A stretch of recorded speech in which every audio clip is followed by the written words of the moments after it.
Why you should never celebrate in Cristiano's fashion in front of Cristiano himself. How Henry embarrassed Mourinho and his Chelsea. The angriest version of Messi. Why you shouldn't mess with Kazakh football players, and the story of revenge which took 12 years. Some may say revenge is not always the best of options, but it has always been a massive source of drive and motivation for footballers. Dear friends, today we would like to tell you about the most iconic revenge stories in football, so get ready to see the most renowned players getting owned. But first, we would like you to answer our today's question. Which two players, known as bitter rivals, never happened to play for the same club? Cristiano Ronaldo and Ruud van Nistelrooy, Kevin De Bruyne and Thibaut Courtois, Mauro Icardi and Maxi Lopez, Neymar and Juan Camilo Zuniga. Please leave your answers in the comments, and now let's get into it. Let's begin with two revenge stories at once, both taking place in the Arab Club Champions Cup final. 51 minutes in, Al Hilal opened the scoring against Al Nassr. The scorer Michael, however, made a grave mistake. The Brazilian decided to perform Cristiano Ronaldo's trademark celebration. Cristiano, by the way, was still on the pitch, and in case you're wondering what's wrong with it, we have to remind you that the Portuguese actually hates other players doing his celebration. Just think of that 2022 World Cup game against Ghana. The look on Ronaldo's face when he saw the Ghana player's celebration. But back to Saudi Arabia and the cup final. 20 minutes later, Cristiano made it 1-1, and instead of his iconic celebration, went for something different, as if telling his opponent not to do that ever again. Late into the added time, in the 98th minute, Ronaldo scored the second goal, but didn't manage to celebrate it properly as the whole team rushed to him jubilant. The Portuguese had just won it for Al Nassr and brought his side the Champions Cup. Later, at the awards ceremony, one more story took place. Anderson Talisca brought a huge Al Nassr flag and was about to place it in the center circle, but the Al Hilal defender, Ali Al Bulaihi, tried to take it away from him. Their teammates rushed to stand up for them, and the awards ceremony turned into a brawl. And there's a reason why Talisca brought the flag. It was his revenge. 2 years before, Al Hilal beat Al Nassr in the AFC Champions League semi-final 2-1. The Al Hilal players were mocking their opponents as they raised a big flag of their club. Talisca seemed to have remembered that story all too well, as he finally took his revenge this summer. Jose Mourinho is one who definitely has a way with words. His words may be sometimes excessive, but the special one surely knows how to spice things up.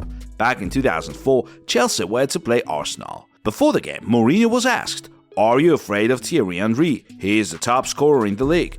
Jose's response was, "Henry? Are you serious? He only scores against small clubs." It took Thierry only 2 minutes to score against Mourinho's side, and 30 minutes in, the Frenchman scored his second. And though the game ended in a draw 2-2, Thierry managed to respond to Mourinho with style, and most importantly, on the pitch. That wasn't the end of it though. In the post-match interview, Henry said, "Could you please remind me what Mourinho said? I scored 2 goals today. Now I don't know if Chelsea is a big club or not."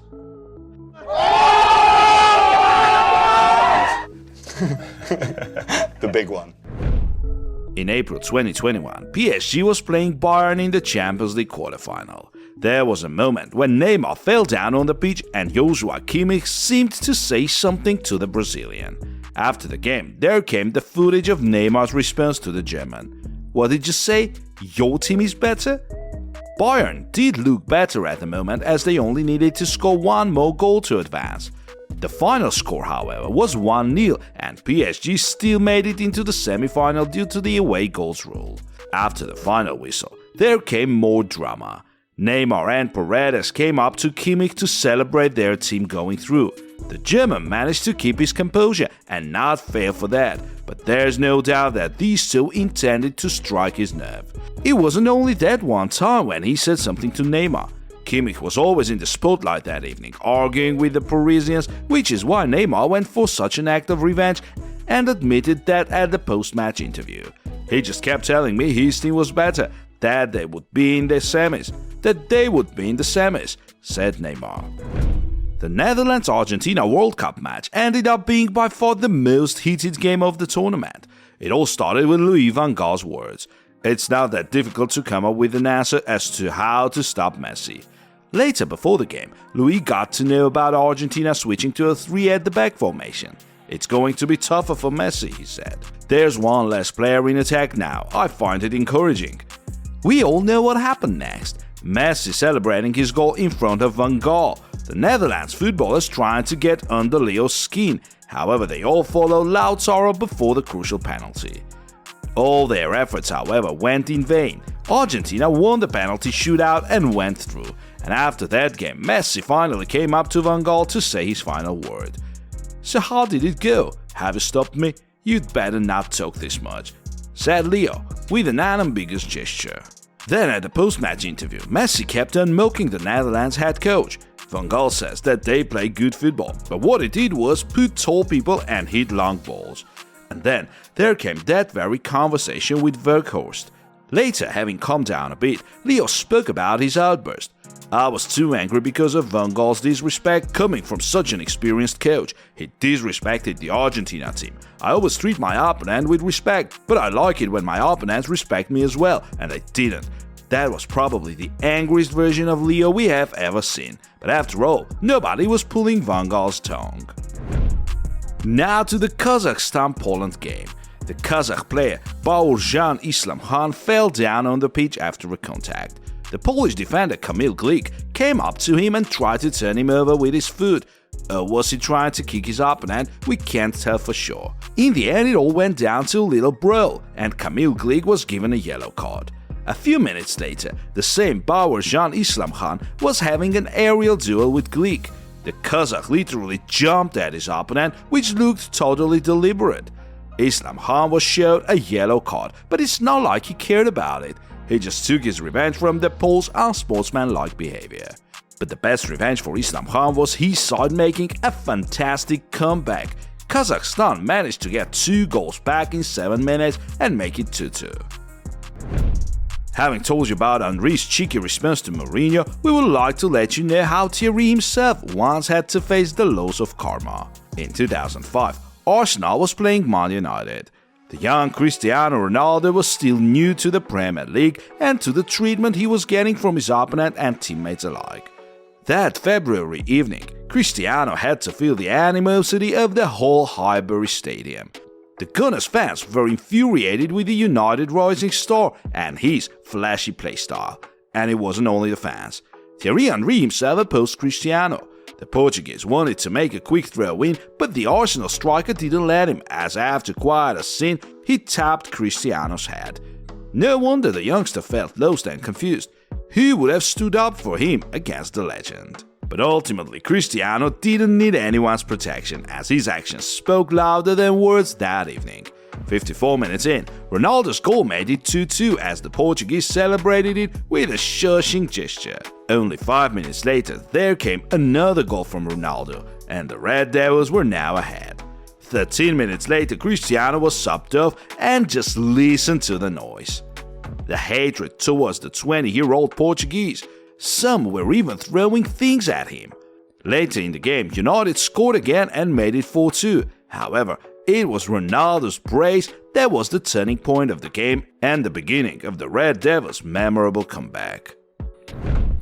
July 2nd, 2010 was when Luis Suarez became a villain in the eyes of every African football fan.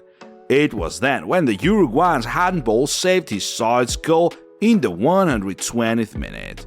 The ball was definitely going in, but as Luis actually saved it, the goal could never be counted. What happened next is still fresh in our memory as if it were yesterday.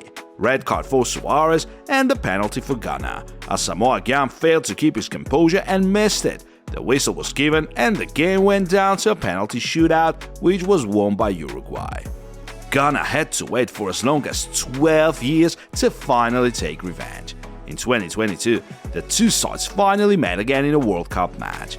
Before the game, Luis made a bold statement as he said, "I am not going to apologize for what happened in 2010. There was a handball from me, but it wasn't me who missed the penalty." It's hard to argue with that, so let's get back to the game. 32 minutes in, the Uruguayans were 2-0 ahead. That was enough for them to advance into the knockout stage as South Korea and Portugal were playing in a draw. But suddenly, 85 minutes in, we saw Suarez barely holding his tears and the frustrated Uruguayan fans. What happened? South Korea scored against Portugal in the 91st minute and were now second in the group as Uruguay only had 5 minutes plus added time to score. The Uruguayans went all-out attack, but their efforts were denied by bad luck. The keeper saved, the referees overlooking a foul in the box. For 13 minutes we could see the devastated Suarez, even though there was nothing more he could do to help his team. Soon it was all over. The full-time whistle was given. Uruguay won 2-0. Both Uruguay and South Korea now had 4 points. As for the goal difference, it was the same as well. The next criteria was the number of goals scored, and that was how South Korea got the upper hand. The Uruguayans were out, and Suarez's tears made all the headlines. Luis knew that it was his last ever World Cup, and it was over for his side.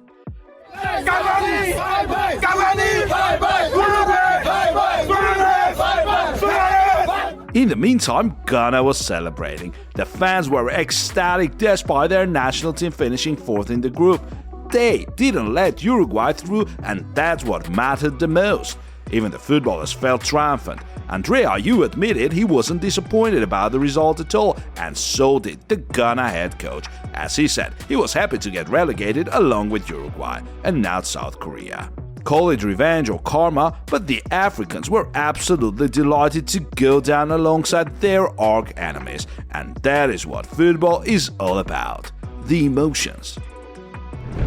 That was the end of our today's video featuring the most notable revenge stories of football. While some may say there's no use in holding the grudge, we have to be grateful to the players whose desire for revenge drives them forward, as such stories add even more passion to our favorite game. Dear friends, feel free to subscribe to our channel and click the bell button if you enjoyed this video, as that will help its promotion and allow you to get a notification once our new video is out.